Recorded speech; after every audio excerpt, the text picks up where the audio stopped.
What's going on, Fourth and Inches podcast listeners? We have an outrageous night of things going on, trades that we're going to talk about.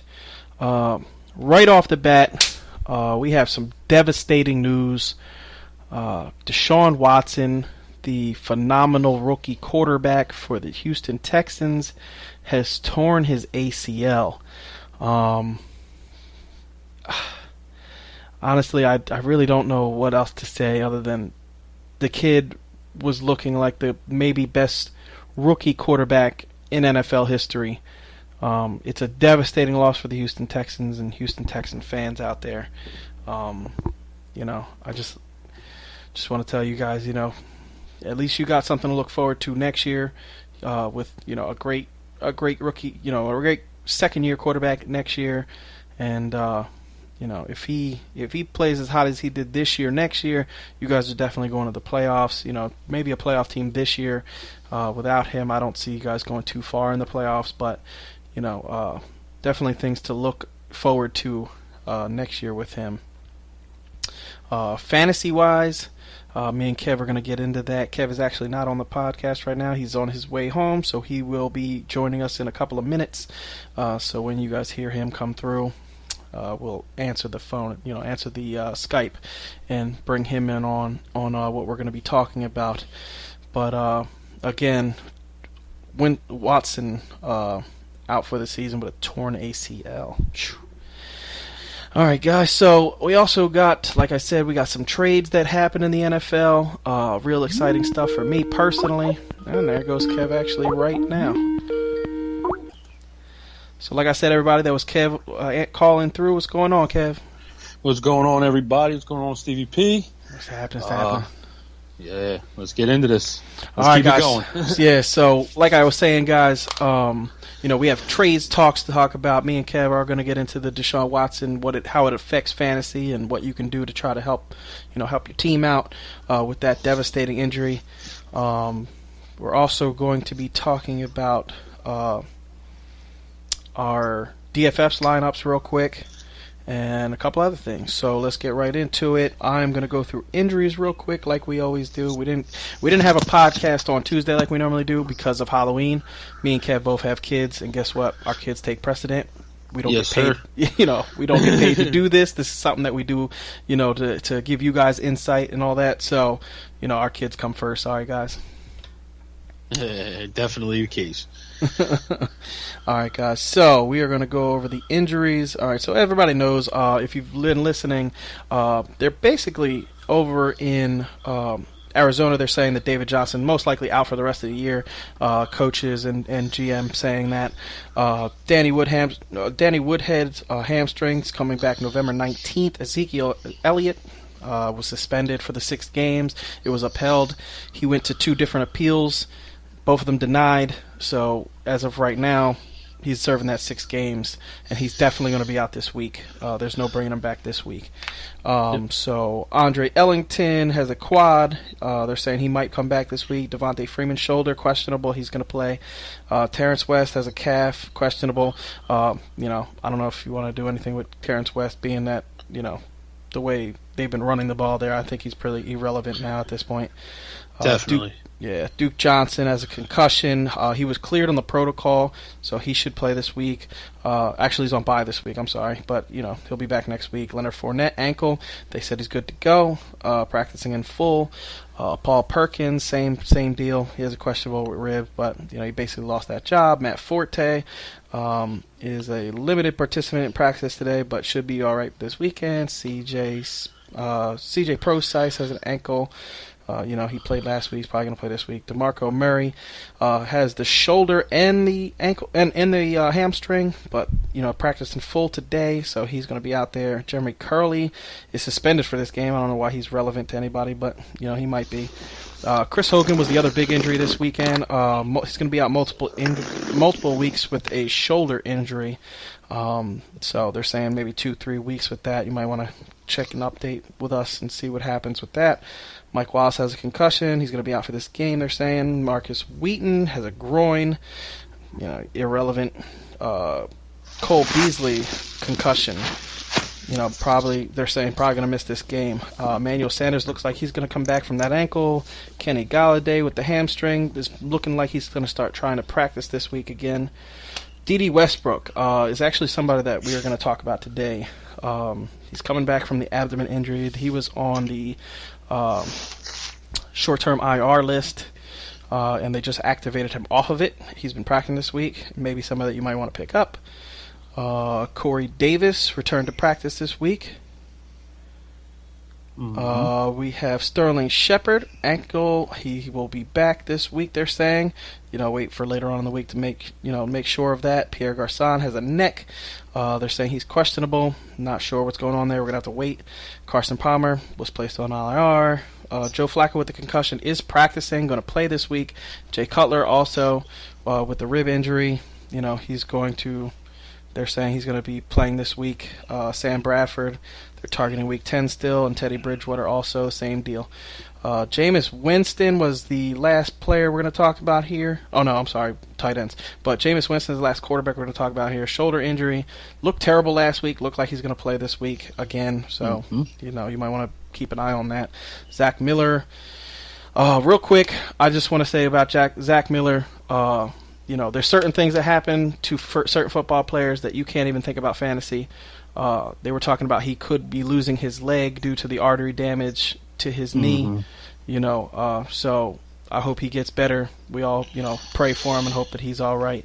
And definitely, we all saw that thing was gruesome. Yeah, we all saw that. That was terrible. And we don't wish injuries on any players, regardless of whether they're on teams we hate or teams that we love. So. Gruesome injury, and hope he gets better.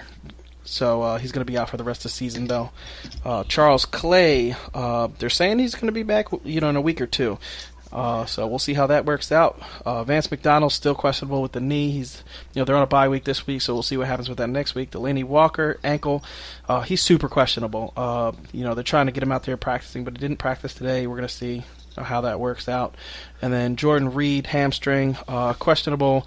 More on the outside than in. Yeah, he's probably not going to play. Exactly. So Jordan Reed is the last player we got here. All right, guys. So me and Kev wanted to talk to you guys about some of the trades that happened this week. So I guess the first one we could talk about, the big surprise, was for Kev's favorite team. Yes, sir. Jay Ajayi to the Eagles. How you feel about that, Kev? I love it from my personal perspective. I think Jay Ajayi is a monster. I pretty much have, felt that way since, last year. He rushed. I believe he had 3 games last year. He rushed for 200 yards. The dude looks like a beast. When he gets going, the problem in Miami to me was that they weren't giving him the ball. When they gave him the ball 20 times, and even last 2 or 3 weeks ago against Atlanta, when they gave him the ball 20 times, they were down 17-0 and still fed Ajayi the ball, and they wound up coming back and winning the game. I think that it was a recipe for success that they too often got away from, and he was probably pissed off about it, and apparently it worked out for the Eagles' benefit because now he's on our team. The problem is this year for Ajayi personally, and from a fantasy perspective, is I just think that him and Blunt together, just until you get clarification on how they're going to be used, it's going to be tough to see what happens with Ajayi from a fantasy perspective, because they're still saying that Blunt is the starting running back, that Ajayi is just going to spell him kind of, I guess, maybe in that Corey Clement role. He'll probably have a little bit more of a role than Corey Clement did, but if they're just going to be going ground and pound and, play action with Carson, I think it's just going to be kind of a wait and see type of thing to see how many carries, how many touches, and what the offense is going to look like going forward. You're not going to take the ball out of Carson Wentz's hands because he's been spectacular. But, if he's getting, 10 to 15 touches a game, it could be worthwhile in this offense. I definitely agree. Me and Kevin have been telling you guys, you got to wait on it, Jay Ajayi. You got to wait on him. Got to wait on him. Got to wait on him. You know what I mean? He's too good. He's too good to trade. He's too good to drop. You know what I mean? He's just. And now behind this offensive line, for the next 2 weeks, you really can't even worry about them. For the next 2 weeks, they're on bye week Denver, 9. and then they're on a bye. Yeah, you got Denver and then a bye. So exactly. So you're not worried about them the next 2 weeks. But after that 2 weeks, week 11 on, if he starts getting acclimated to this offense, and from what I understand, what I'm listening to, they're saying that he, is basically it's the same offense. You know what I mean? Just little variations of, same plays that he's been running since he's been in Miami. So if that's the case, he should be acclimated rather quickly, and there's no question that he is leaps and bounds better than LeGarrette Blount to me. So oh no, definitely, he's definitely a better football player by far. I mean, he's definitely faster. I still think Blount is a little bit shiftier, even for his size. Blount's like very shifty, for like underestimatingly shifty, I guess, for his size. But I think that Ajayi is definitely faster, and they both pack a real good punch if they get in the open the field, man. I mean, if these guys can get past the first wave of tacklers, man, them secondaries are going to have problems tackling these guys because they're both just running downhill. Yeah, you're not lying.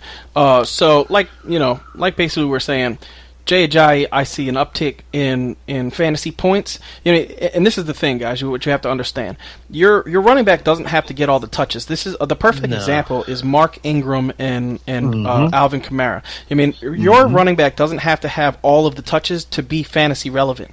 You know what I mean? Alvin Kamara is basically a low end number 2. I mean, a low end, a high end number 2. And in some weeks really low end running back 1, especially this week with 6 teams again on bye. I mean, they could both finish in the top 12. You know what I mean? So, a Jay Ajayi and LeGarrette Blount could also do the same thing. I mean, Jay Ajayi, I think, honestly, I don't see anybody else taking touches away from these 2 running backs. You know what I mean? It's going to be LeGarrette Blount. I was going to say, I think Smallwood kind of gets factored out. Corey Clement kind of gets factored out now. And I think this is kind of a 1-2 rotation now of just Blount and Ajayi, where you're just getting power and power. I don't know what they do on the passing downs, but I don't think it really matters. I mean, watching the Eagles this year, they have not used the running back in the passing game that much at all. There was one play a couple weeks ago where Corey Clement caught the touchdown, but ever since Sproles got hurt, they kind of just been going to Zach Ertz and Nelson Aguilar more so as check down guys, and not really focusing on using a running back in the passing game. So I don't think it affects their offense too much. Like I said, like Steve said, I think that they just kind of go with a ground and pound from the running game and let Carson air the ball out because Carson's a gunslinger. Exactly. So like we were saying, we like these running backs. If you have either one of them, I'm definitely not dropping LeGarrette Blount. I've heard, I've had some questions personally of friends asking me, should I drop LeGarrette Blount? And no, you should not drop LeGarrette. Yeah, you should not drop LeGarrette Blount. That's definitely a crazy thing to even ask. But in our league, you should have said yes. I'd have picked them up immediately. Exactly. So, that's how we feel about that situation. And now we're going to talk about my favorite team because we got Kelvin Benjamin. And, all right. So Kelvin Benjamin, to me, is a huge upgrade to anything that we've had.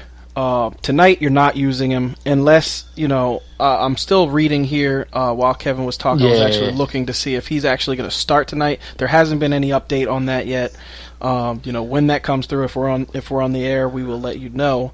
But so far, I'm treating it as he doesn't know the playbook. He's going to sit this game. So, and even I think in DraftKings, I was just going through my lineups and they had a note that said Kelvin Benjamin would not accrue any fantasy points this week. So I mean, he's unplayable in daily fantasy, or at least on DraftKings probably, because it says he will not accrue fantasy points. Exactly. So at this point, for season long, I wouldn't necessarily be trading for him. I'm super happy that he's on my team, but this is the thing that you guys have to remember. Okay, so I'm just going to give you some examples of guys who have gone to different teams and really have not really done much. Alshon Jeffrey is the first example. Alshon Jeffrey, Chicago Bears, amazing. He goes to Philly. He's still getting targets and all that other stuff, but he's not being exactly what they thought he was going to be. He's also getting number one coverage, so that's a little bit, it skews his numbers, and they've faced some really tough, cornerbacks. But,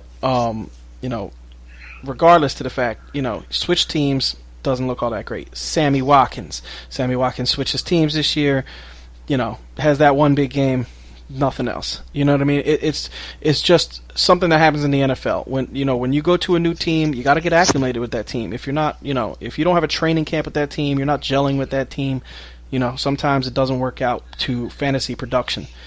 Mm-hmm. And, this is a trade that happened week 8. You know what I mean? Like at the end of week 8, starting of week 9 of the NFL season. So for fantasy purposes, probably not the best situation, but for NFL purposes, I think this really, really helps the Buffalo Bills.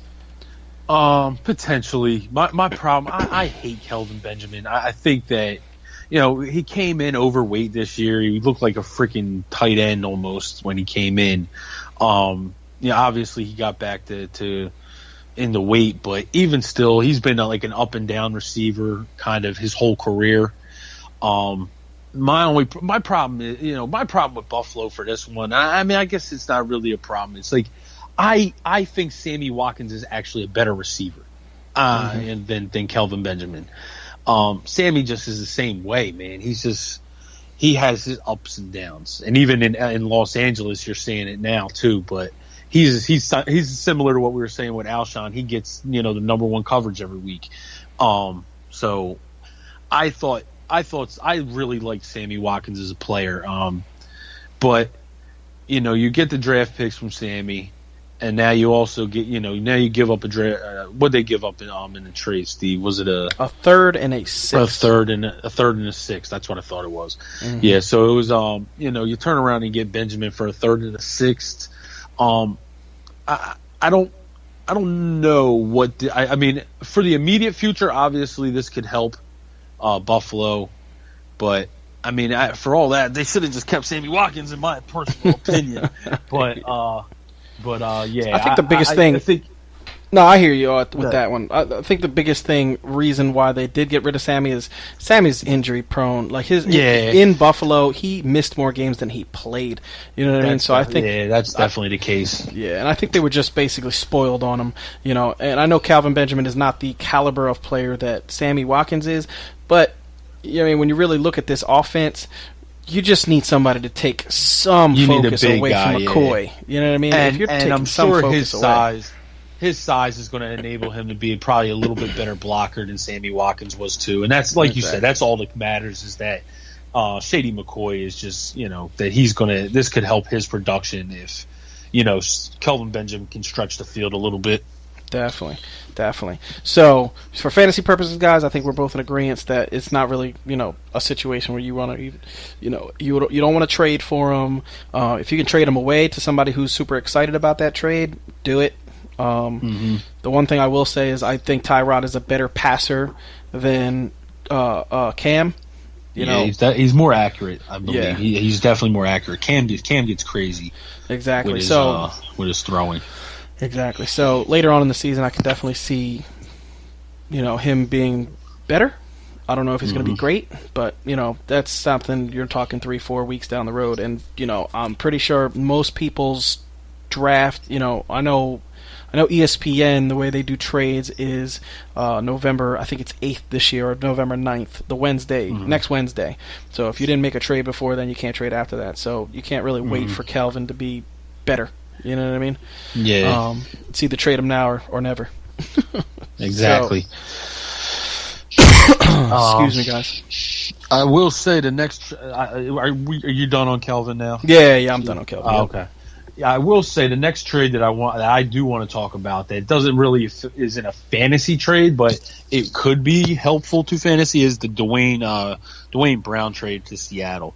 I think that could be monstrous for that offense because you're now getting a top 5 left tackle to protect Russell Wilson and possibly open up that running game that they haven't been able to do.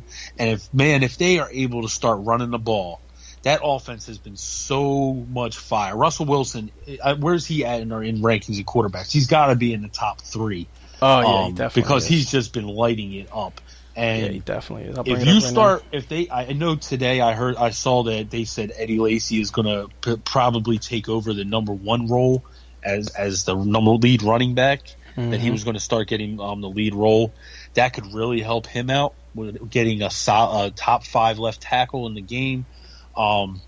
That's something that I'm definitely keeping my eye on because that Seattle offense has been so deadly. And if you add a left tackle that can actually protect Russell Wilson's blind side, man, watch out because Russell could just turn around and keep this up and maybe even do more. Yeah, if you're talking standard leagues, Russell Wilson is 5. If you're talking 6 point per touchdown, he goes up to number 3. So yeah, because man, yeah, Russell's amazing. been having a deadly year. Yeah, he's been amazing. I mean, if you just look at his numbers to the past couple of weeks, and this is without an all-star left tackle. We'll go back to week 4, the last 4 games. So you got 295 and 2 against Indy. He played the Rams, went 198 and a touchdown. Then he played the Giants for 334 and 3 touchdowns, and Houston 452 and 4 touchdowns. So, it's just been an animal. And adding pieces to an offense that already is playing that way is a little bit scary for the league. So I could definitely see, it helping out the entire team. And exactly. And I'm like I said, I'm actually kind of focused on what Eddie Lacy can do if they give him the ball as the number 1 running back and with an additional lineman. I'm actually that has me curious. I will say that has me a little curious. If Eddie Lacy can give some of that talent, that showcase some of that talent that he had, Yeah, I think the biggest thing with Eddie Lacy. I think the biggest thing with Eddie Lacy, what a lot of people are, he's terrible. I mean, if you watch game tape from, just 2015, it was really good, he had a pretty good season. Eddie Lacy is not somebody who's going to make you miss in the backfield. He's not somebody who's going to, stretch the ball on, out patterns going towards the sideline. He's a between the tackles runner. And if you can give him 3 yards of space to where he can get that big body moving, he's going to start being, really effective. Exactly. He's a bowling ball. I mean, he just needs to get that momentum. And when he's getting hit in the backfield like he was last week and like he's been all season, he's just not productive because he needs more room than that. If you can give him the room, he's a beast. So, if they give him the room, he's definitely somebody I want to own in fantasy. Yep. So, is there anybody else in trades? There was one more trade. The Jimmy G trade. I don't know if you want to talk about the Garoppolo trade. I don't know how much that affects. It could help out Pierre Garçon, but probably not this week. I don't think Jimmy's starting this week. Yeah, but it doesn't look like Garçon's playing either, from what I've been reading. Yeah, but from what? Okay, so exactly. So if you look at it like this, guys, it's the same thing with Kelvin Benjamin. Same premise. I mean, he's going to a team, doesn't know the playbook, doesn't know this, doesn't know that. You know what I mean? Plus, they have the bye week in week 11. So they're saying if he does start, it probably won't be until after week 11. So week 12, maybe 13, 14. That's in your fantasy playoffs. You know what I mean? I can't see adding a guy who is just, getting acclimated to an offense and start him in your fantasy playoffs. Like what exactly? What gives you the wherewithal to be like, oh yeah, he's definitely going to be great in the playoffs. Like there's no proof that he's going to be great. You know what I mean? The only thing you can say is rely on is maybe the dude turns around and becomes Deshaun Watson. But Jimmy G's played, so. Hello? Yeah. No, yeah, go ahead, Kev. Yeah. No, yeah, but it's It's definitely a credit. Yeah. Exactly. If you're in a keeper league, and you're allowed to keep however many players. Dynasty league, maybe more of a league. Dynasty. I was going to say more Dynasty than keeper. Exactly. If you're in one of those kind of leagues where you're especially Dynasty, you know what I mean. If you're hurting a quarterback, why not pick him up? You know what I mean? Yeah. If you're one of those people that had A-Rod and now you're scraping the bench to try to figure out what the hell you're going to do. You're basically your season's lost. You might as well pick him up now, and now you have a good backup for next year. Exactly. All right, guys. So we went through injuries. We went through trades. Now we're going to do our lineups. Okay. Sounds good to me. All right. So I already have it up here, Kev, so I'll just do mine. Okay, I have mine too, so go ahead. All right. So for DraftKings, on DraftKings, my lineup, this is, 50-50, guys. So you're talking, not tournaments. We're talking, just head-to-head games, top 50% win, blah, blah. So I have Jameis Winston as my quarterback going up against New Orleans. I kind of think New Orleans is going to blow up in this game. I think Drew Brees could score a lot. I think the running backs are going to score a lot. The Tampa Bay defense is god-awful. So there's going to be a lot of points scored. He's going to have to throw the ball. He's not going to have a choice. And they don't have anybody that can cover Mike Evans, period. So, I know that rookie cornerback, I can't remember his name off the top of my head. He looks really good this year. Marshawn Lattimore. Yes, Marshawn Lattimore looks really good this year. I've watched his tape, and he looks good this year. But I've noticed that he has had some trouble covering the bigger receivers, and Mike Evans is the biggest receiver. Yeah. so pretty much. Exactly. So, I think Mike Evans has a good game. Jameis Winston, in turn is also going to have a good game. I have Kareem Hunt in my lineup going up against Dallas. Dallas has been giving up the second most fantasy points to running backs for the past 4 weeks. Running backs have just been basically going off on them. So Kareem Hunt in a game where it's not going to be raining because they're in Dallas and they got the dome if it does. And it's going to be nice. And Kareem Hunt should get on track. He hasn't had a touchdown since week 3. I think that changes this week. Amir Abdullah going up against Green Bay. He's my cheap option, but I really like him in this game. Green Bay has not been great against running backs this year either. And I think Detroit knows that they need to establish him and get him going to make their offense work a little bit better. So I think Abdullah is going to get some touches in this game. Could be good. Michael Thomas. I just told you guys I think it's going to be a shootout, and I think Michael Thomas is going to be good. Mike Evans, to pair with Jameis Winston, like it. And I'm also playing Deshaun Jackson in this game because, like I said, guys, I really think there's going to be a high-scoring game. And these are 3 wide receivers that I think are going to get a whole bunch of volume of targets. Jimmy Graham is my tight end going up against Washington.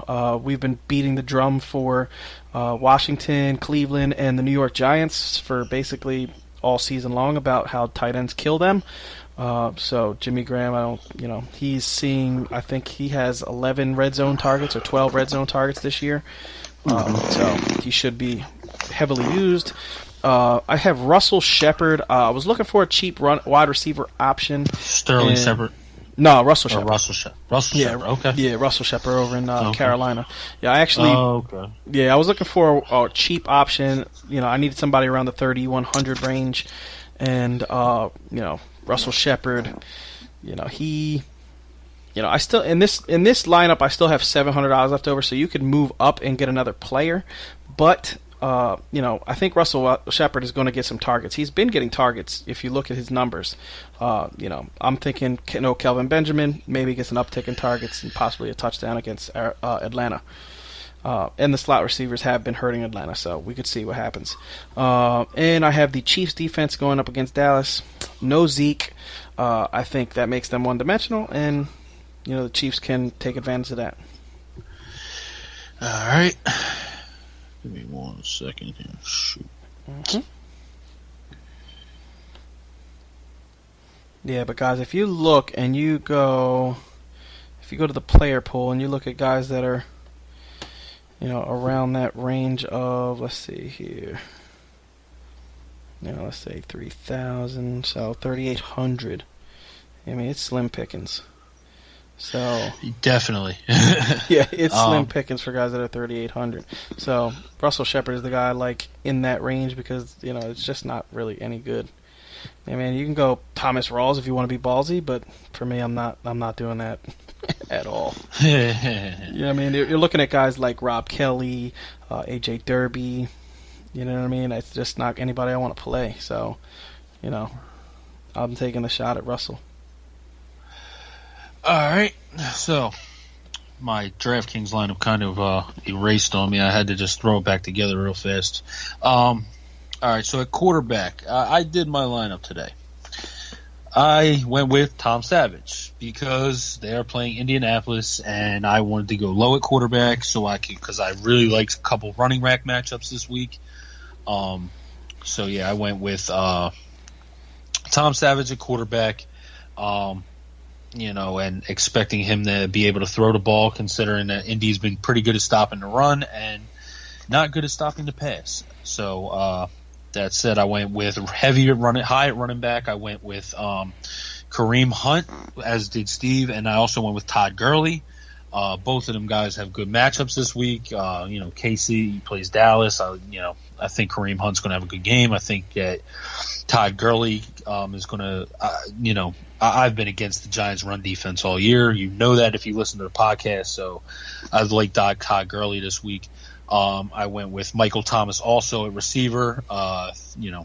Big guy against little cornerbacks. I went with Allen Hurns this week. That's kind of a gut call coming off of their bye week, and I went with T.Y. Hilton. Pagano was saying today that they need to get this guy the ball. Russell just threw for 450 on the Texans, so that being said, I'm taking a shot with T.Y. Vernon Davis, I have as my tight end. Jordan Reed is expected to be out this week, and I like him against Seattle because Seattle can't really guard tight ends, but they can guard receivers. And in my flex spot, I got Joe Mixon, and at my defense I have the 49ers. Nice. Yeah, I like that lineup. I was actually looking at what's his name? Your tight end. Who'd you pick for tight end? Vernon Davis. Yeah, I was looking at Vernon Davis. The only thing that scares me is they're going up against Seattle. So I was like, I don't know. Yeah, the only thing with Seattle, like I always say, man, Cam is a great run stopper. He just can't really stop the pass, and I don't like the receivers for Washington at all. So I don't think that they'll be able to throw to the receivers too much. So I'm thinking that Davis probably has the best game out of any Washington player. But it's kind of, man, that who knows what's going to happen with the Seattle defense this week. I mean, there could just be Deshaun Watson had a miraculous game, but if that Seattle defense goes back to anything like it could, Washington's going to have a tough week because their talent is nowhere near the talent of Seattle's D. Yeah, I agree. I definitely agree. All right, guys, so this is how I did my FanDuel lineup. I went the other way on FanDuel. I went with Drew Brees. I went expensive at quarterback.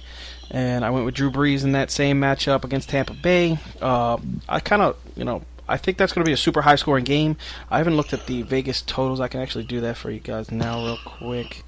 But if I'm sure that's a really high over-under, and it is 51, and it's 51 even.